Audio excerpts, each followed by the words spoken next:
ഇത് കേവലം ഒരു രാഷ്ട്രീയ തത്വശാസ്ത്രമല്ല, ഇത് ഒരു സ്വപ്നമാണ്. വർഗരഹിതമായ, ചൂഷണമില്ലാത്ത, എല്ലാവർക്കും തുല്യത നൽകുന്ന ഒരു ലോകത്തിന്റെ സ്വപ്നം. കമ്മ്യൂണിസം ഒരു ലക്ഷ്യമാണ്, പക്ഷേ ആ ലക്ഷ്യസ്ഥാനത്തേക്കുള്ള വഴി എന്താണ്? അതാണ് മാർക്സിസം വിശദീകരിക്കുന്നത്. റഷ്യയും ചൈനയും ലോകത്തിന് കാണിച്ചു കൊടുത്തു കമ്മ്യൂണിസം സ്വപ്നം മാത്രമല്ല, ഒരു യാഥാർത്ഥ്യം കൂടിയാണ് എന്ന്. ആശയം മഹത്തായിരിക്കെ തന്നെ കമ്മ്യൂണിസം പലപ്പോഴും ഏകാധിപത്യത്തിലേക്ക് വഴുതി വീണു. കമ്മ്യൂണിസം ഈശ്വര നിരാസത്തെ പ്രോത്സാഹിപ്പിക്കുന്നില്ല, മറിച്ച് മനുഷ്യന്റെ മോചനത്തിന് മതത്തിന്റെ രാഷ്ട്രീയ ഉപയോഗത്തെ തീർച്ചയായും എതിർക്കുന്നു. ചെഗുവേര പറഞ്ഞതുപോലെ, വിപ്ലവം ഒരു തുടക്കമാണ്, അവസാനമല്ല. നിന്റെ ഹൃദയത്തിൽ ഒരു സ്വപ്നമുണ്ടോ, നീതിയുടെ, തുല്യതയുടെ, എങ്കിൽ ഈ കഥ നിങ്ങളുടേത് കൂടിയാണ്.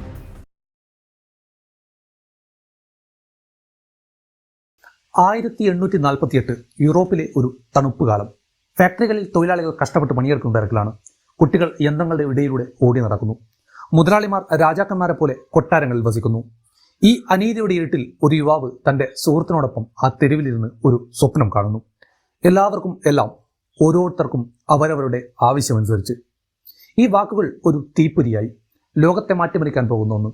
ആ കൂട്ടുകാരിൽ ഒന്ന് കാൾ മാർക്സും മറ്റേത് എംഗൽസുമായിരുന്നു. ഇന്നൊരു കഥ പറയാൻ പോകുന്നു. ഒരു സ്വപ്നത്തിൻ്റെ കഥ, ഒരു ആശയത്തിൻ്റെ കഥ, ഒരു ലോകത്തെ മാറ്റിമറിച്ച, ഹൃദയങ്ങളെ കീഴടക്കിയ, ചിലപ്പോൾ വിവാദങ്ങളിൽ ചൊഴുത്തിയ, എന്നാൽ എന്നും മനുഷ്യന്റെ നീതിയും സമത്വവും സ്വപ്നം കണ്ട ഒരു ആശയം, കമ്മ്യൂണിസം. ഇത് കേവലം ഒരു രാഷ്ട്രീയ തത്വശാസ്ത്രമല്ല, ഇത് ഒരു സ്വപ്നമാണ്. വർഗരഹിതമായ, ചൂഷണമില്ലാത്ത, എല്ലാവർക്കും തുല്യത നൽകുന്ന ഒരു ലോകത്തിന്റെ സ്വപ്നം. ജർമ്മനിയിൽ ജനിച്ച കാൾ മാർക്സ് ഒരു തത്വചിന്തകനായിരുന്നു. കൂട്ടുകാരനായ ഫ്രെഡറിക് എംഗൽസിനൊപ്പം ഒരു പുതിയ ആശയം അദ്ദേഹം രൂപപ്പെടുത്തി. എന്തുകൊണ്ടാണ് സമൂഹത്തിൽ ഈ അനീതി? എന്താണ് സമൂഹത്തെ ഇങ്ങനെ വിഭജിക്കുന്നത്? അവർ സ്വയം ചോദിച്ചു. അതിനവർക്കൊരു ഉത്തരം ലഭിച്ചു: വർഗസമരം. മാർക്സ് പറഞ്ഞു, ചരിത്രം മുഴുവൻ വർഗസമരങ്ങളുടെ ചരിത്രമാണ്. ഒരു വശത്ത് സമ്പത്തിന്റെ ഉടമകളായ മുതലാളിമാർ, മറുവശത്ത് അധ്വാനിക്കുന്ന തൊഴിലാളികൾ. ഈ സമരം അവസാനിപ്പിക്കാൻ മാർക്സ് ഒരു സ്വപ്നം കണ്ടു: കമ്മ്യൂണിസം. ഈ വർഗരഹിത സമൂഹം, എല്ലാവർക്കും തുല്യാവകാശങ്ങൾ, സ്വകാര്യ സ്വത്തിന്റെ അവസാനം, ഉൽപാദനോപകരണങ്ങൾ എല്ലാവർക്കും പൊതുവായി ലഭിക്കുന്ന സ്ഥിതിവിശേഷം. തൊഴിലാളികൾക്ക് നഷ്ടപ്പെടാൻ ഒന്നും തന്നെയില്ല, കൈവിലങ്ങുകൾ മാത്രം. പക്ഷേ അവർക്ക് നേടാനുള്ളത് ഒരു വലിയ ലോകമാണ്. കമ്മ്യൂണിസ്റ്റ് മാനിഫെസ്റ്റോയിലെ വരികളാണിത്. 1848 മാർക്സും ഏംഗൽസും കമ്മ്യൂണിസ്റ്റ് മാനിഫെസ്റ്റോ എഴുതി. ഈ ചെറിയ പുസ്തകം ലോകത്തെ തന്നെ മാറ്റിമറിച്ചു. ലോകവർഗ തൊഴിലാളികളെ ഒന്നിക്കൂ. ഈ വാചകം ഒരു മുദ്രാവാക്യമായി മാറി. കമ്മ്യൂണിസ്റ്റ് ഒരു ആശയമായി മാത്രമല്ല, ഒരു പ്രസ്ഥാനമായി വളർന്നു. കമ്മ്യൂണിസം ഒരു ലക്ഷ്യമാണ്, പക്ഷേ ആ ലക്ഷ്യസ്ഥാനത്തേക്കുള്ള വഴി എന്താണ്? അതാണ് മാർക്സിസം വിശദീകരിക്കുന്നത്. മാർക്സിസം ഒരു ശാസ്ത്രീയ വിശകലനമാണ്, സമൂഹത്തിന്റെ, ചരിത്രത്തിന്റെ, സമ്പദ് വ്യവസ്ഥയുടെ. മാർക്സ് വിശ്വസിച്ചത്, അല്ലെങ്കിൽ പറയാൻ ശ്രമിച്ചത്, സമൂഹത്തിന്റെ മാറ്റം ഒരു യാന്ത്രികമായ പ്രക്രിയയാണ് എന്നാണ്. വൈരുദ്ധാത്മക ഭൗതികവാദം എന്നാണ് ഇവർ ഇതിന് വിളിച്ചത്. ഓരോ സമൂഹവും അതിന്റെ ഉൽപാദനോപകരണങ്ങളെ ആശ്രയിച്ചാണ് വികസിക്കുന്നത് എന്നവർ തിരിച്ചറിഞ്ഞു. ഫ്യൂഡൽ സമൂഹം മുതലാളിത്തത്തിലേക്ക് മാറിയും മുതലാളിത്തം ഒരു ദിവസം സോഷ്യലിസത്തിലേക്കും പിന്നീട് കമ്മ്യൂണിസത്തിലേക്കും മാറുമെന്നും അവർ കരുതി. മാർക്സിന്റെ പ്രധാന പുസ്തകമാണ് ദസ് ക്യാപിറ്റൽ. മുതലാളിത്തത്തിന്റെ ഘടനയും അതിന്റെ പരാജയങ്ങളും ഇതിൽ വിശകലനം ചെയ്തു. തൊഴിലാളികൾ ഒന്നിക്കുമ്പോൾ മുതലാളിത്തം തകർന്നടിയും എന്ന് അവർ സ്വപ്നം കണ്ടു. മാർക്സിന്റെ മരണശേഷം കമ്മ്യൂണിസ്റ്റ് ആശയങ്ങൾ ലോകമെമ്പാടും പടർന്നു. 1917 ഒരു ചരിത്ര സംഭവം നടന്നു: റഷ്യൻ വിപ്ലവം.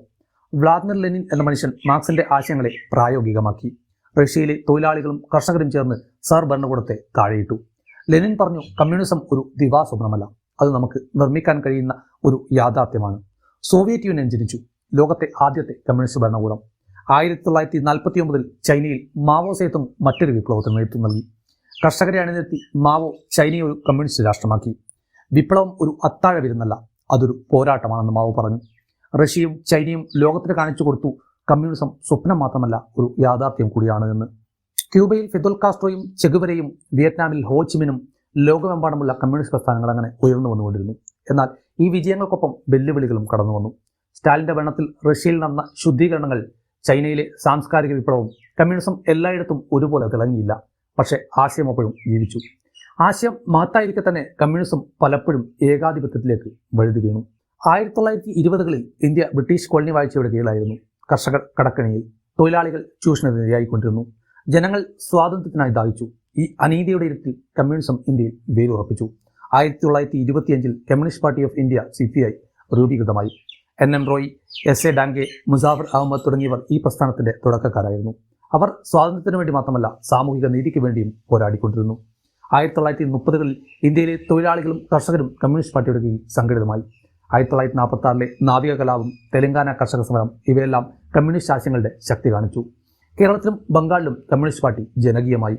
1987 കേരളത്തിൽ EMS നമ്പൂതിരിപ്പാടിന്റെ നേതൃത്വത്തിൽ ലോകത്തിലെ ആദ്യത്തെ ജനാധിപത്യ രീതിയിൽ തിരഞ്ഞെടുക്കപ്പെട്ട കമ്മ്യൂണിസ്റ്റ് സർക്കാർ അധികാരത്തിൽ വന്നു. ഭൂപരിഷ്കരണം, വിദ്യാഭ്യാസം, തൊഴിലാളി അവകാശങ്ങൾ, കമ്മ്യൂണിസം അങ്ങനെ ഇന്ത്യയിൽ ഒരു വലിയ മാറ്റത്തിന്റെ പ്രതീകമായി മാറി. ഇന്ത്യയിലെ കമ്മ്യൂണിസ്റ്റ് പ്രസ്ഥാനങ്ങളുടെ കഥ പറയുമ്പോൾ ഒരു പേര് മറക്കാനാവില്ല, ഭഗത് സിംഗ്. 23-ാം വയസ്സിൽ തൂക്കുകയറിൽ ജീവൻ വെടിഞ്ഞ യുവാവ് ഇന്ത്യയുടെ സ്വാതന്ത്ര്യ സമരത്തിന്റെ തീപ്പൊരിയായിരുന്നു. ഭഗത് സിംഗ് ഒരു കമ്മ്യൂണിസ്റ്റ് ആയിരുന്നില്ല, പക്ഷേ അവന്റെ ആശയങ്ങൾ കമ്മ്യൂണിസ്റ്റ് തത്വങ്ങളോട് ചേർന്ന് നിന്നു.